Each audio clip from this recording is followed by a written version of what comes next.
Here are 2 facts you should probably know.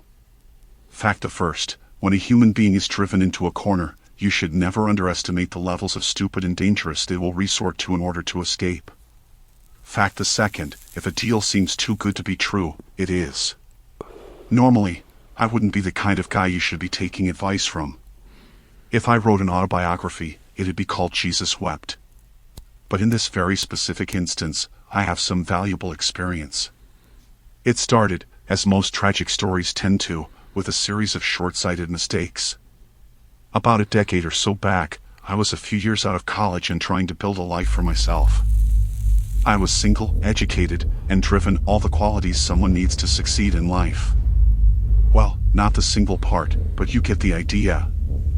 I had prospects, some real potential, but, like Oscar Wilde once said, I can resist anything except temptation. Yeah. I was an English major. I didn't get hooked on meth or porn or anything like that. No, my vice was the thrill of chance. Gambling was the greatest rush I'd ever experienced, just giving up control, letting the gods of probability and randomness decide your fate. I got hooked, kept going to those damn casinos night after night. Looking back, I was naive, I was foolish. It had taken an idiot, blinded by a lust for sensation, to not realize another crucial fact: the house always, I repeat, always wins. To make a long, painful story short, at the tender age of 24 the local pit bosses had taken me for all I was worth and then some. As a result, I was indebted to some unsavory characters who were not all that keen on giving me some leeway on the money I owed them. I managed to pull together just shy of $100 in a week doing odd jobs, but that was a fraction of what I was in for. At the time, it seemed like a better idea to just piss away what money I had at a local bar rather than carrying on my sad little exercise in futility. So that's exactly what I did, and by virtue of a few gallons of the cheapest spirits you can possibly imagine, I can't remember a great deal of what happened after that. Next thing I know, I'm waking up in a puddle behind the bar, having been turfed out for making an ass of myself. The electric buzz of the neon signs above my head felt like I was taking a power drill to the frontal lobe, while the cold, filthy water below my face helped to sober me up a smidgen. Just enough to make me aware. It was right then, in my lowest possible moment, that I met him. "Hey there, buddy," he said, his voice pleasantly cheerful and melodic. "You look like you need a helping hand." Thankfully, I've got 2. There was a gentle tug on both of my shoulders, pulling me upright. He leaned me against a wall. I could finally take a better look at him. To begin with, I wondered if I was hallucinating. He seemed so strange, so out of place. My Good Samaritan was about 6.5 feet tall, but he was built like a pack of uncooked spaghetti. A long, lean, string bean of a man.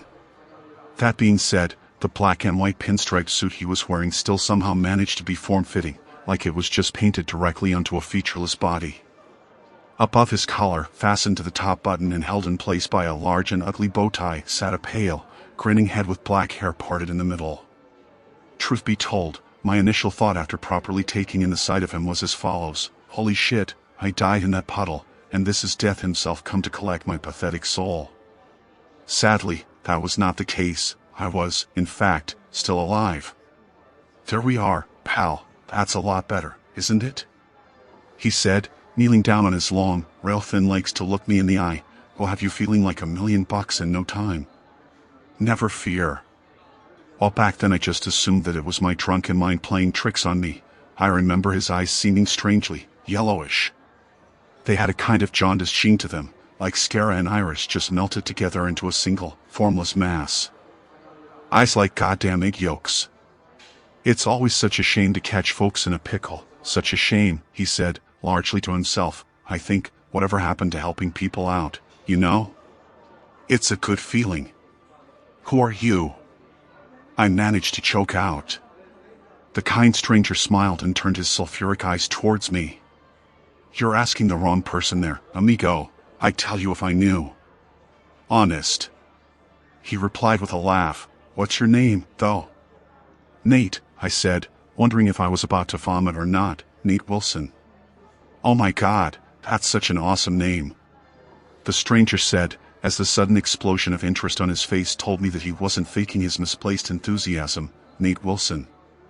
It has a ring to it, don't you think? God, what a great name.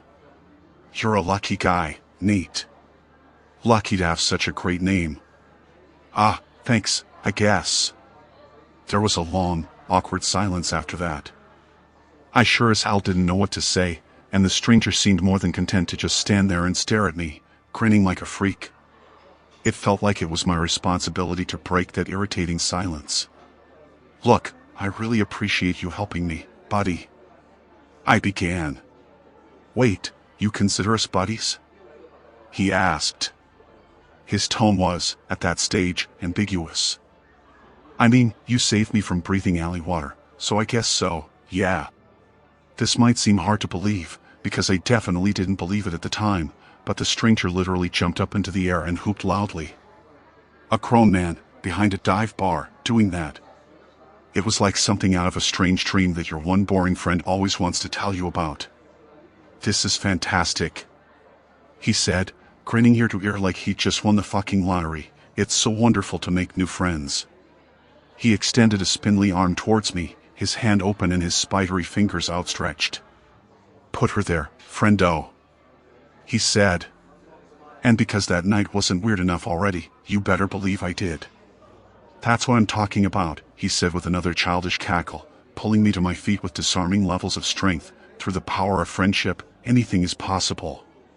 Sure, he may have spoken like his only experience with the outside world was watching Saturday morning cartoons, but he seemed innocent enough. A benign weirdo, just trying to help people along his way. Though I must admit, the fact he was reluctant to tell me his name was somewhat of a red flag for me. Now, I'm going to be completely honest with you, Nate, he began, his amber gaze turned downwards in what might have been embarrassment. There was a reason I followed you out here. It wasn't just a stroke of good luck. My heart immediately sank. I knew he was too good to be true. This was when he stabbed me, cut me up, wore my skin as a suit and turned the rest of me into a makeshift lasagna. Nobody was ever that happy at that hour of the night if they had all their psychological ducks in a row. Well, if you're being honest, I said, swaying on my feet, still too drunk to defend myself, would that reason happen to be my murder? He seemed shocked at first, then began to laugh. Do you think a murderer would be this friendly? He asked. Molestation, then? Jesus, no way, Nate. You're a good-looking guy, don't get me wrong, but you're not really my type. Then what does a guy like you have to do with a guy like me? I asked, the needle on my internal emotive scale creeping from curious to irritated. Well. He paused again, as though searching for the proper words. He was looking at everything but me. The bar, he finally said, how much of what happened in there do you remember? Somewhere in the margin of nothing, I think. I said, now leaning against the wall for support. You were talking to the bartender. Loudly, he said, bouncing up and down on the balls of his feet. I wasn't eavesdropping, not at all, I just happened to overhear. You were talking about some kind of money troubles. I'd almost forgotten about them myself, but the second he said it, all the memories came barreling into me like some nauseating tidal wave. I ranted and raved, screamed at the top of my lungs. Dat. Dat. Dat. I got belligerent when I felt they weren't showing me enough sympathy, and when I got belligerent, I was rightly thrown out on my inebriated ass. Oh, don't worry about those, I said, my cheeks reddening with shame, that's not your problem. I'll deal with it. But Nate, you didn't sound like you could deal with it. What the hell is it to you? I snapped back. The stranger stopped talking and began reaching into his jacket.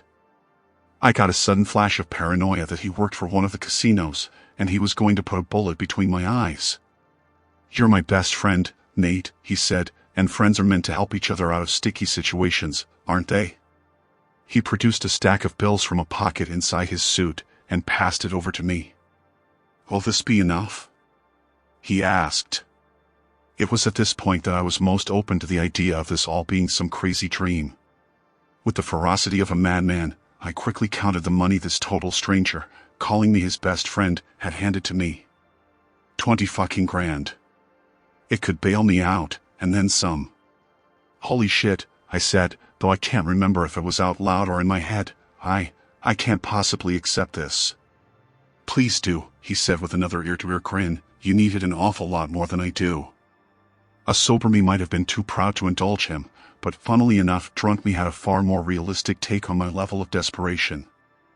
I was a desperate man, trapped in a corner. Fact the first, when a human being is driven into a corner, you should never underestimate the levels of stupid and dangerous they will resort to in order to escape. But why? Was the only question I could summon. He smiled and shrugged. Because I like you, he said, and I like helping people. But you've only just met me. So what? A friend is a friend is a friend. Why overthink it? I collapsed back against the wall, holding the stranger's 20 grand. It was a way out of my dire situation. I'll pay you back. Every penny, with fucking interest, I swear to God. I said. The stranger laughed. No need. I've got no shortage of money. Just take it and bail yourself out, okay? Then promise me you'll stop gambling. There were big, swollen tears running down my burning cheeks. The stranger's kindness was baffling, but it was the most beautiful thing I'd ever experienced. He was a true saint in flesh and blood. I'll never gamble another penny. I said. Without another word, I lunged forward and hugged him. A long, warm, tight embrace. By the end, I could feel his emaciated limbs wrapped across my back. Thank you so much. I whispered, my tears dripping onto the shoulder of his suit. What are friends for, right? When I finally prized myself off of him, I just couldn't stop laughing. It was nerves, probably. The stranger watched me, a kind of eccentric joy burning in his big, yellow eyes. He seemed to like just observing. Oh, one more thing, he said, reaching into his jacket again, a little something I wrote up in the bar, just to help you out. He passed me a piece of paper, folded into the size of a pamphlet. I didn't even think to check it at the time. I just shoved it into the pocket of my filthy coat and carried on thanking him. I needed that money, Lord knows I did, but I couldn't just take it without giving something in return. There must be something you want, man, I pleaded, palms open in deference to his generosity. Anything. I owe you my life, man, you just name your price. I can't thank you enough. The stranger grinned and stroked his narrow chin in contemplation. Now that's an irresistible offer, he said, almost jokingly. You drive a hard bargain, Mr. Wilson. Leave it with me, okay? I'm sure I'll think of something. He began walking away after that, whistling, of all things, sunshine, lollipops and rainbows as he did so. Now I was laughing again. Half out of giddiness, half in acknowledgement of the sheer strangeness of the events transpiring around me. Right then, as I sat outside a shitty bar, covered in dirty water, my own tears, and more than a little puke, I was the luckiest human being on the planet. What do you give to the man who has everything? I said aloud. The stranger looked over his shoulder at me one more time, his odd eyes meeting mine. Almost everything, Nate, he corrected, almost everything. And just like that, the stranger was gone. Almost funny, isn't it? How someone like that can have such a profound impact on your life, then just up and disappear just as quickly. Like a comet, just trailing past. You only catch its light for a brief instant, then it's dark again. Using the stranger's money, I paid off my gambling debts in full, and still had a little left over. I swore to stick to my promise, for my own sake and his. In the 10 years that VE passed since that day, I haven't gambled a cent. Once I was all square with the house, I finally took a moment to check the piece of paper that he'd left me with. At first I only sort of skimmed it, and it didn't make a great deal of sense to me, just a list of dates from 2007 to 2017, each accompanied by a sentence fragment. It was only when I sat down and took a long, hard look at what those fragments actually were that I realized the stranger couldn't possibly have been human. No, he was so much more than that. It was a list of instructions, specific down to the days, minutes, hours, and seconds. Where to be and what to do in order to maximize success at that given moment. He'd left stock tips for companies that didn't exist, but would come into existence exactly when he predicted they would. He'd left exact instructions on which house to buy, and how to get it at the best price. Clothes to wear, jobs to take, friends to make. 5th of October, 2009. Go to Starbucks in town. Meet Jesse O'Brien. 3:51 and 17 seconds p.m. 2 years later, Jesse O'Brien became Jesse Wilson. The stranger had even engineered me meeting the love of my goddamn life, precise to the exact second we'd first make eye contact. I invested in the right stocks and pulled out of the wrong ones, avoiding company deaths and market crashes like some financial Houdini. My capital skyrocketed and my personal wealth just grew greater and greater. 8th of June, 2011. Buy house 10 Aspen Way. Don't rent. 6:14 and 43 seconds p.m. And so I did. Jesse and I moved into that big, gorgeous house once our honeymoon was over. We were wealthy, healthy, and deeply in love, but something was missing, something the stranger had accounted for, too. 17th of August, 2012. Conceived child with Jesse. 8:31 and 19 seconds p.m. Our little girl is called April. The stranger picked it, not me. She's 4 now, and I love her with all my heart. The stranger, a man who I'd known for less than an hour, had steered the entire course of my life in the best possible direction, out of nothing more than the kindness of his heart. He'd saved me, he'd saved all of us. Even though it had been 10 years since that day and I was drunk out of my mind at the time, I remember every detail vividly. That's why, as I was walking down the street this morning, my arms full of grocery bags, when I heard someone singing Sunshine, Lollipops and Rainbows a few feet behind me, I recognized the voice instantly. Sunshine, lollipops, and rainbows, everything that's wonderful is what I feel when we're together. His melodic voice sang, his tone screaming joviality, brighter than a lucky penny. When you're near the rain just disappears, dear, and I feel so fine. Without a moment's hesitation, I turned to face him. It looked like that strange man hadn't aged a day in an entire decade. He even wore that same pinstriped suit that he had on the first night I met him. Just to know that you are mine. He finished the verse with a smile, and threw open his arms. Jesus Christ, I said, my face cracking into a smile impossible to hide, it's actually you. The one and only, baby, he said with a laugh and a grandiose hand gesture. How's Jesse, by the way? I opened my mouth to answer, but he raised a hand, as though to politely silence me. I'm sorry to drop in after, gosh, has it really been 10 years? Geez Louise, time really does tend to get away from me, he said. Anyway, the reason I'm here is because I finally figured out what I wanted from you. Beg your pardon? 10 years ago, you said you owed me something, anything, he replied, though I almost heard it back in my own voice as he said it. I couldn't decide at the time, but I think I know now. Oh, of course. That's wonderful to hear, man, I said, my heart filled with a sudden trepidation. So, what is it you want? The stranger gave that same ear-to-ear grin that he was wearing back behind the dive bar in 2007. Well, I've thought about it for a long time, amigo, and I finally made my decision, he said. I know what I want from you, Nate. He paused to take a step closer to me. His eyes were just as golden in the daylight. I want your name, Nate. I almost laughed to begin with, but I soon realized he wasn't joking. He was deadly serious. My name? Yes, Nate, I've always loved your name, it's so wonderful, he said, wringing his hands with glee. See, I've never had a name myself, and it's always left me feeling a little left out, you know? I've wanted a name for so long, and I decided just recently that the name I want is yours.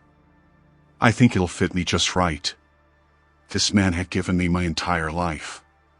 He saved me from getting killed by casino sharks back in '07, and every wonderful success I had since I owed entirely to his decade-long itinerary. With all this in mind, who was I to turn him down this last bat's hit crazy request? If he wanted to go around calling himself Nate Wilson too, what right did I have to stop him? Sure thing, buddy, I said with a smile. He leaned forward and embraced me, almost crushing the groceries against my chest. You have no idea how happy you've made me. It's the least I can do after all you've done for me, I replied. The stranger, or rather, Nate Wilson extended another spidery hand towards me. "Let's shake on it," he said, his voice elated. And I did. We went our separate ways after that. I walked home, and he ran off into the city, singing and cackling with mirth. It brought me some peace of mind to know that my debt to him was finally repaid, and that some simple token gesture was all that I needed to do it. When I arrived back at 10 Aspen Way, I saw April playing around with her toy lawnmower in the front yard. I smiled and called to her, but she didn't respond.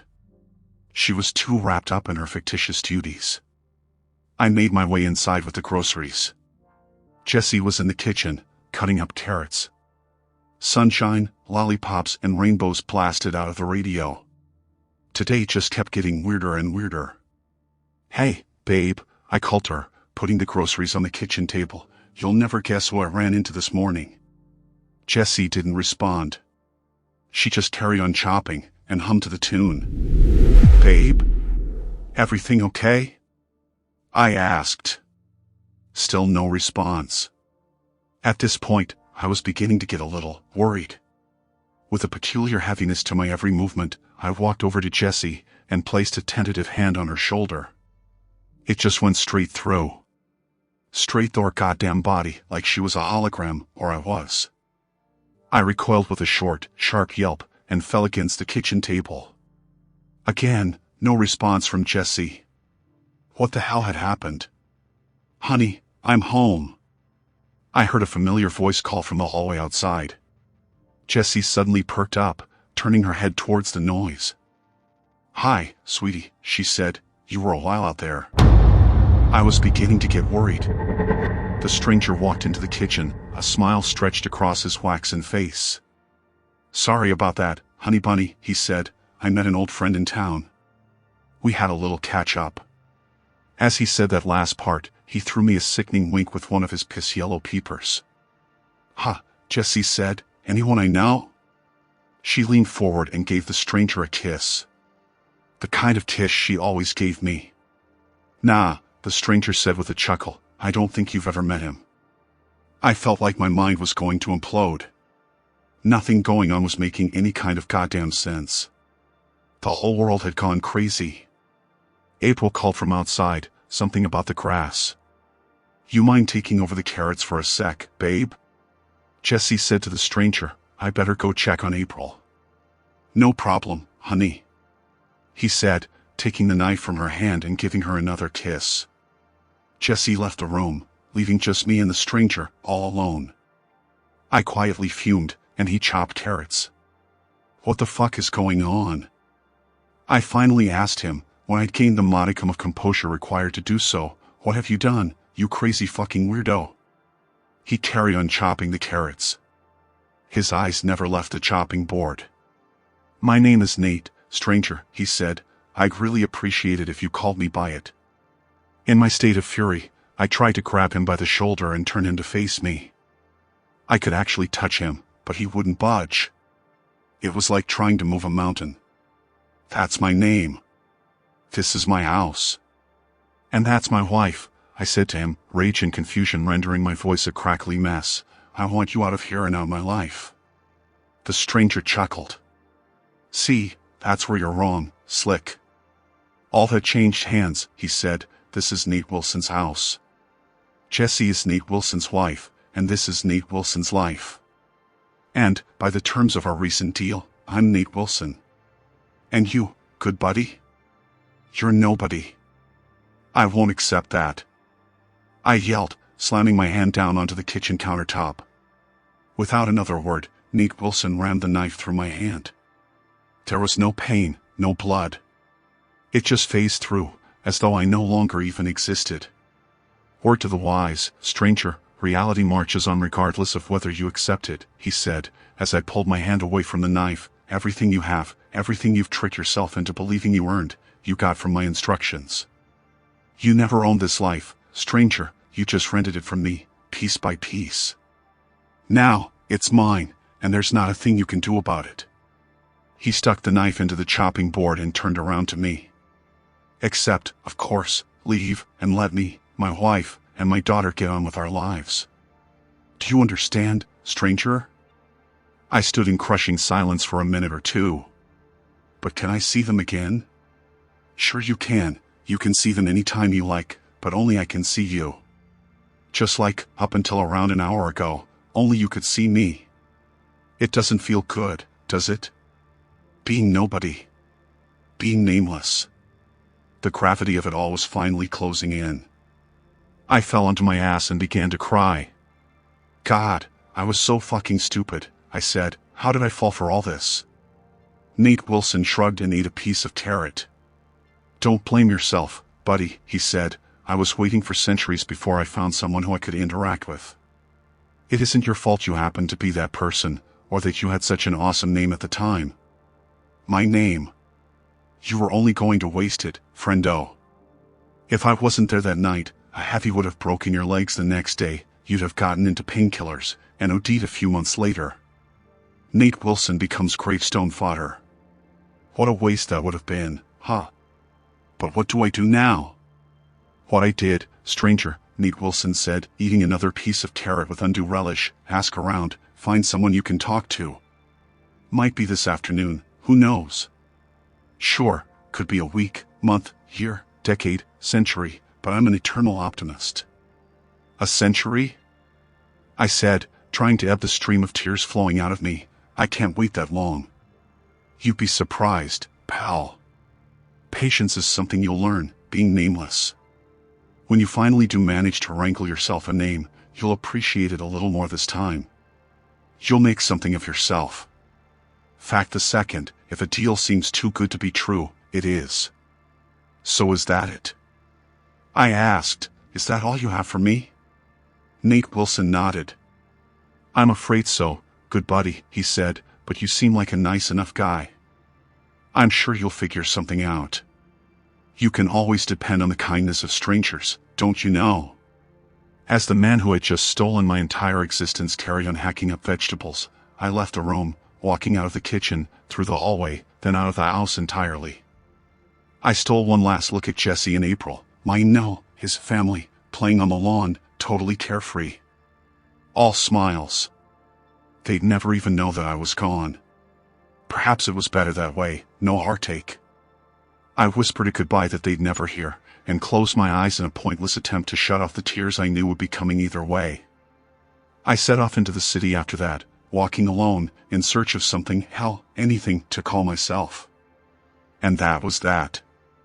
The story of my unnaming. Perhaps Nate was right, perhaps it was his life all along. Maybe he'll live it better, live it kinder. He might be a better father, a better husband, a better Nate.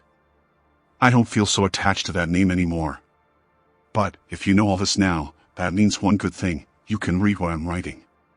If you can read my words, perhaps you can hear them? And if you can hear them, perhaps you can reply. If so, I hope to hear from you soon. We have a lot to talk about, you and I, a lot to discuss. I think I can do some great things for you, dear reader, dear friend. I'll help you out of any bind you need, and I'll barely ask for anything in return. Barely anything at all.